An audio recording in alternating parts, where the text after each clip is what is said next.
নমস্কার বন্ধুরা, আমার চ্যানেলে আপনাদের সবাইকে স্বাগত। তো আজ আমি শেয়ার করব স্বাস্থ্যকর একটি রেসিপি, চিকেন স্টু। তো এই ভিডিওটি আমার একজন বন্ধু আমাকে রিকোয়েস্ট করে বলেছিল ভালোভাবে দেখাতে। প্রথমে শর্টসে দিয়েছিলাম, আবার নিয়ে এসেছি। তো সেই জন্য সর্বপ্রথমে কিছু সবজি নিয়েছি। এতে আছে আলু, একটি মাঝারি সাইজের আলুকে 4 টুকরো করে কেটে নিয়েছি। এবার পেঁপে, বিনস, ক্যাপসিকাম, একটা লঙ্কা, টমেটো, তারপর রয়েছে ব্রকলি আর গাজরের টুকরো। তো গাজরগুলোকে আমি গোল গোল করে কেটে নিয়েছি, আপনারা যে কোনো শেপের কাটতে পারেন। আর এতে আছে 300 গ্রাম চিকেন, একটি লেগ পিস রেখেছি তার মধ্যে। আর নিয়েছি কিছু শুকনো মশলা, দারচিনি, এলাচ, লং, গোলমরিচ। আর রয়েছে 1 টেবিল স্পুন গোলমরিচের পাউডার, স্বাদ মতো লবণ নিয়েছি, পেঁয়াজ নিয়েছি, বাটার আর আদা রসুন স্লাইস করে কেটে নিয়েছি। তো সর্বপ্রথমে কড়াই গরম করে নিচ্ছি। কড়াইটা গরম হয়ে গেলে বাটারটা দিয়ে দেবো। বাটারটা গলে যাওয়ার পর এবার শুকনো মশলাটাকে দিয়ে দেবো।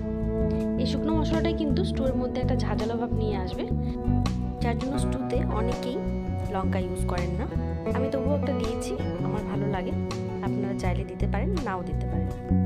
এবার স্লাইস করে কেটে নাও পেঁয়াজটাকেও দিয়ে দিচ্ছি। পেঁয়াজের কাঁচা ভাবটা চলে গেলেই এবার আদা রসুনটাকে দিয়ে দেবো।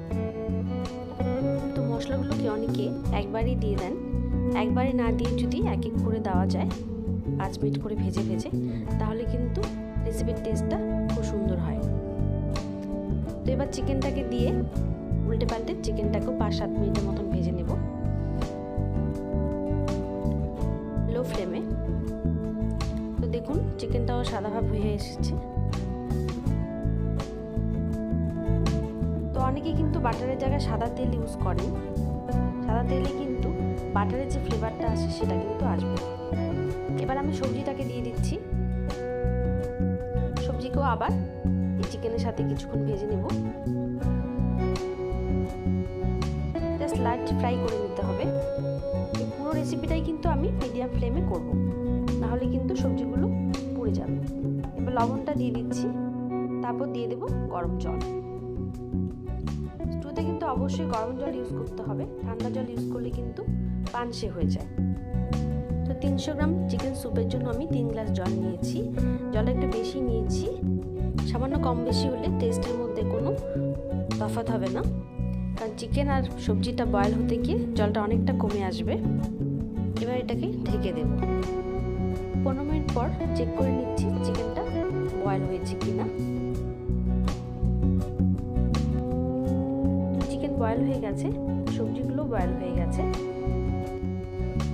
এবারে সবার শেষে দিয়ে দেব গোলমরিচের পাউডারটা।